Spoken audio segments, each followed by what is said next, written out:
Nonprofit Spotlight is at Alzheimer's Assistance Fund. I'll be talking with Board President Joan Benson and Director Lynn Hickerson.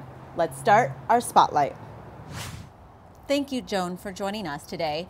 Will you start off by telling our viewers the mission of Alzheimer's Assistance Fund? Our very specific mission is to grant money to those families and patients who have Alzheimer's and dementia,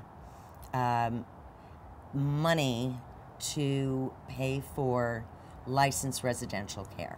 And you're a fairly new nonprofit. When was the Alzheimer's Assistance Fund formed? We were formed in 2009 by a group of very committed individuals who realized that even though we have many wonderful organizations, like for instance the Alzheimer's Association, who does an incredible job with education and research and funding throughout the United States, and we have a very strong one in Santa Barbara.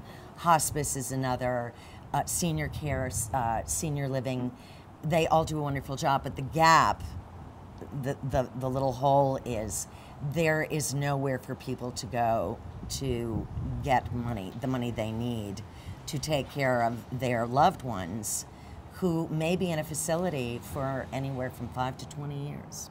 Let's talk more about that. What does the specific person kind of look like in terms of their life and their disease that would be aided by the Alzheimer's Assistance Fund over, say, the Alzheimer's Association?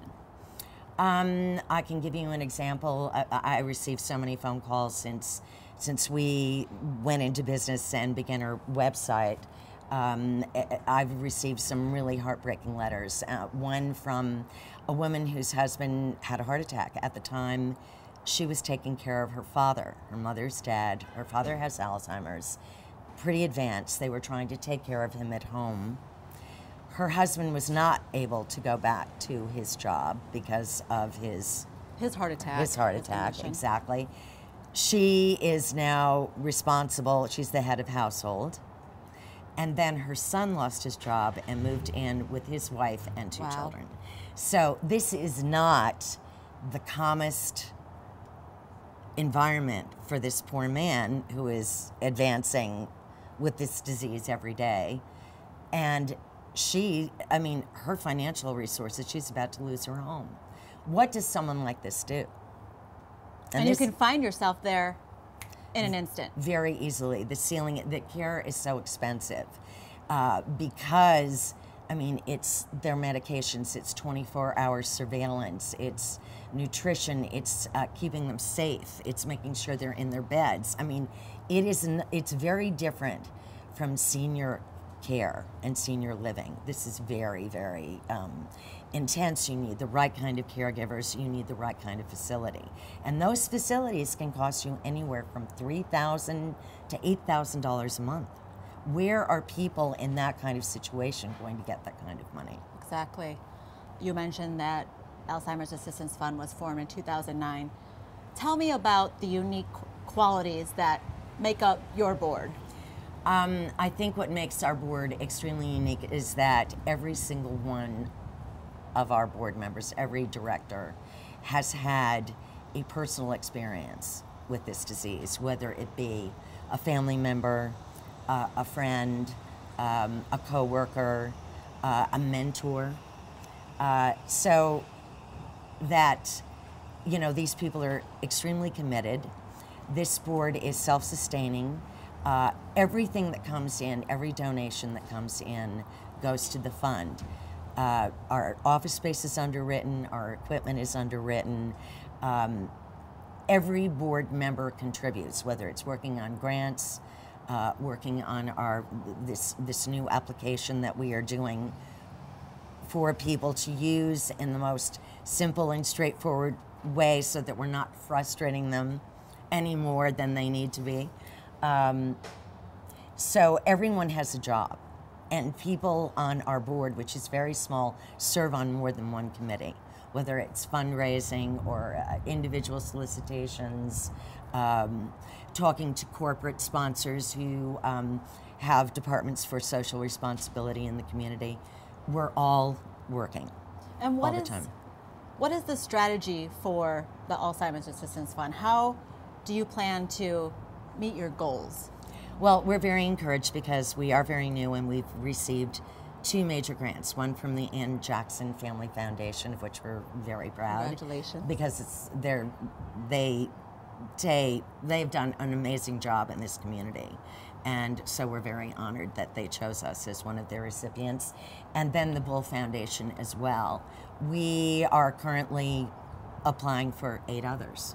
So that's one way, obviously through foundations, through our individual contacts, people who feel very strongly as we do. And lastly, our website, my contact information is there. I'm here all the time. There's also an opportunity at the bottom to donate, and there is not a contribution that is too small. Perfect. So. Thank you, Joan, for talking with us today. Thank you, Up next, Megan. we'll be talking with Lynn. Thank you, Lynn, for joining us today. Thank you for having me. As a board member of Alzheimer's Assistance Fund, can you describe for me the urgency that the board feels for providing assistance for families that are dealing with Alzheimer's? Yeah, the world is facing a worldwide crisis right now dealing with Alzheimer. Worldwide, the cost of care for dementia in 2010 will exceed 1% of the GDP for the entire world. Incredible. The cost of this care just for 2010 will be over $600 billion. Wow. So it's an enormous amount of money.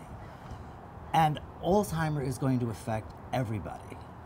You know, either a family member, a friend, co-worker, or just the cost of handling this as a society.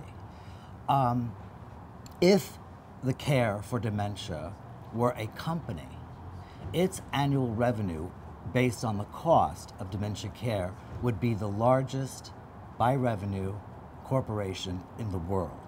Wow. It would exceed Walmart and it would exceed Exxon. You mentioned that we're all affected by this, and I can speak personally that my grandfather, who just recently passed away, suffered from Alzheimer's and dementia, and I know how much of a need this support is.